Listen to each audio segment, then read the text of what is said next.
Hello, everybody, and welcome to another live video on the Damage Report. I'm John Iadarola, and I saw some news earlier today that I wanted to talk to you about because I think it is consequential. Now, the title of the video is Trump's impeachment strategy is dumb as hell, because it is, and we're going to get into that. I do want to just preface it by saying that it doesn't fundamentally matter how stupid his strategy is because of how ridiculous and partisan the Senate is. But what Donald Trump is doing, and the plan that I'm going to talk to you about, is while he will probably have the same outcome that he would even if he were a smart man organizing this thing, he is going to do as much damage to the people working the hardest to protect him imaginable, really. I just saw someone commented, are you enjoying the lightsabers in Fortnite? I haven't played Fortnite in a while, but I am going to have to look into that. Super hyped for Star Wars. We were just talking about that a minute ago. But anyway, we'll talk about Star Wars in a minute. Let's get past the impeachment, and then we'll move on to the Rise of Skywalker. So what's the strategy? Well, the strategy is there are differing opinions about how serious the Senate should appear to take this this trial, which can manifest in a couple different ways. One is, how long is it going to be? I mean, if you crank it out in an afternoon, you can't really be said to be taking it seriously. If it takes a few weeks, a few months, something like that, that it gives it that aura. But also, is it going to be just, we'll let a couple of the Democratic senators talk and then we'll vote on this thing? Or are you going to actually pretend to care about the evidence, look at the documentation, bring in witnesses and all of that? Now, on the main, I was going to say the main show, but I mean the main Damage Report show in just a little bit, we're going to talk about Mitch McConnell's strategy when it comes to witnesses. But in terms of the length, let's focus on that here, because Mitch McConnell and Donald Trump apparently very much disagree about that. Before I reveal how, thank you to the 400 of you who are here right now. If you could hit the like button, that would be awesome. Thank you in advance. So, Senate Majority Leader Mitch McConnell and White House aides are reportedly trying to convince the president that a quick acquittal is the best route to take. So understand, that is Mitch McConnell, the head of the Republicans in the Senate, but it's also people who work for Donald Trump. And if they've made it this far, they've got his back. And they're trying to do what they think would best protect the president from negative repercussions from this Senate trial. Goes on to say, but Trump is convinced that a longer trial might give him the opportunity to expose the whistleblower whose initial report on his call with Ukraine launched the impeachment inquiry. That thinking is at odds with what McConnell has privately expressed. So we're going to get to why McConnell doesn't want this trial to go on for a long time. But think about, before you know the consequences of it going on for a long time, what is the potential upside? From Donald Trump's point of view, the upside is I might get to expose the whistleblower. You stupid idiot. Who cares? Who cares who the whistleblower is? Like, you have got these Senate Republicans who have turned all of their careers and their ambition over to the service of you, and you're going to potentially imperil their reelection attempts. The possibility that they'll maintain control of the Senate, which you're probably going to want, assuming you get reelected in 2020, because you want to expose the whistleblower. You think, what, that's going to change people's minds about this whole thing? Nothing has changed anyone's mind. Months of testimony, multiple witnesses, documentation, text messages, huge revelations, and big headline grabbing quotes from the people. That hasn't moved the needle at all. You think, oh, it was Joe Schmo? That's the whistleblower? Oh, well then I think you're innocent. It doesn't change one fundamental fact about what has been revealed, to the positive or negative. If you think he's committed impeachable acts, you're still going to think so. If you don't, well, you've given up on democracy anyway, so you're not going to be convinced, because it turns out, oh my God, the whistleblower was someone we really respect. And that's what he wants to gamble a long impeachment on. So let's get into Mitch McConnell's side of things, and I want you to just pay attention, because I think that Mitch McConnell's argumentation here is incredibly damning. So McConnell thinks bringing in witnesses would be a mistake, both because it would prolong proceedings, but also might complicate Senate Republicans' re-election efforts. He said to his colleagues, it's mutually assured destruction. I don't think it doesn't mean what he thinks it means. He's worried that they will get destroyed, but mutually implies that it will hurt everyone equally, unless he's just talking about Senate Republicans and Trump. I don't see how bringing in these witnesses is going to be damaging in any way to Democrats, but mutually assured destruction is how he describes it.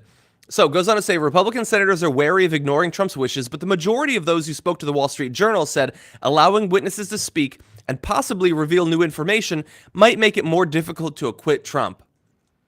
So, look, They're saying that as in, well, we don't want this thing to be dragged out and look kind of bad for us, because if we vote to acquit him, that might be bad for us.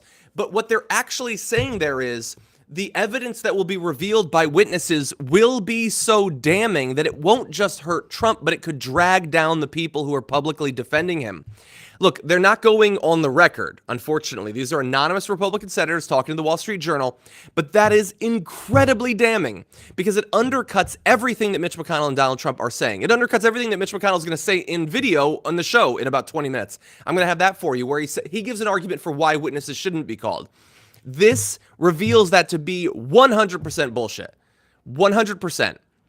That quote, I mean, look, they should go on the record. Obviously, they're not going to. But that should be everywhere because it really does undercut the entire thing. And right in advance of the Senate trial, too.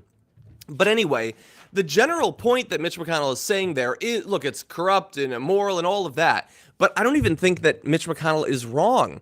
A long impeachment inquiry probably would be damaging to both Donald Trump and to Senate Republicans. Now, like if you zoom out enough, in a long-term sense, it probably doesn't matter to Donald Trump.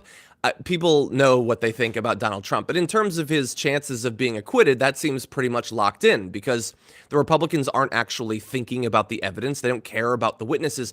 All of this is about how other people might be affected because Trump, it's been very rock solid. It's concrete. For Republican senators, not necessarily. And some of them are having unexpectedly difficult re-election campaigns right now.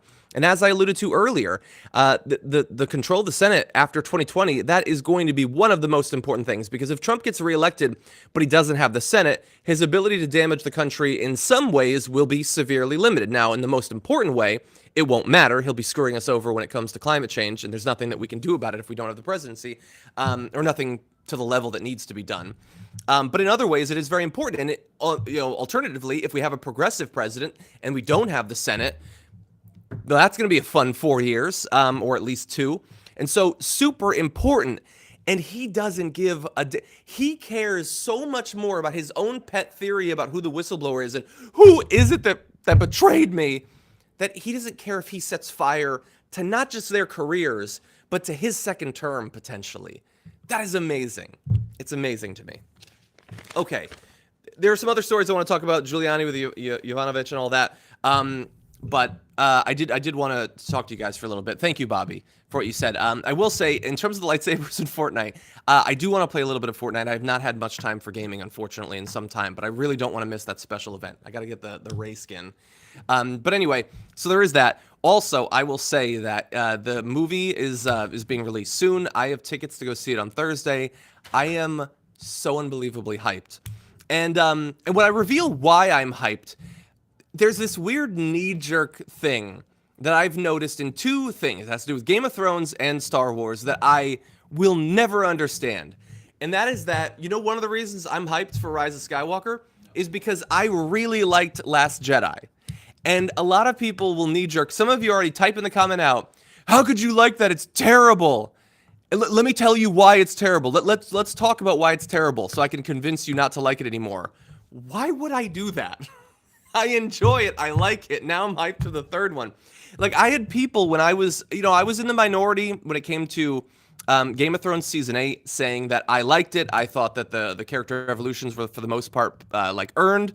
But everyone was like, no, just let me explain to you why you shouldn't like it. Like, what sort of madman would I have to be to engage in that exercise? Let's say best case scenario for you is you convince me not to like it anymore, and now I don't enjoy something I enjoyed. Why is that a good thing? Why is that better? Why would I do that?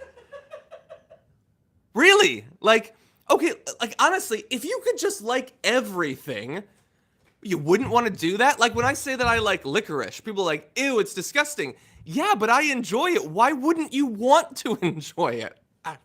I don't understand sometimes. Anyway, sorry, there were a couple of super chats. Someone says, John looks like Baby Yoda. Well, thank you. He's adorable. I don't think that I do, unfortunately. And Theo says, have you played Mass Effect? If yes, then you are my favorite person on the planet. Well, get ready to have a new favorite person because I've not only played the first Mass Effect, but I've played the second and I think the third as well. I think I played all 3 of them and very much enjoyed them. It's a long time ago now, but they were certainly good games. And about as close as in video games for some time we had the Star Wars experience. Um, Jar Jar and Hayden are the only bad things from Star Wars. I thought Hayden was okay in some of it. Baby Yoda John is. Did you guys see the Baby Yoda on SNL this weekend? That was a weird sketch. Jar Jar is a Sith. Stardew update. I haven't played Stardew in some time. Mass Effect is more like Star Trek. Yeah, in some ways, but the biotic powers and stuff is much more like Jedi-ish than anything you get. Okay, so anyway, super excited about that. I should probably run, though, because we do have a show coming up soon.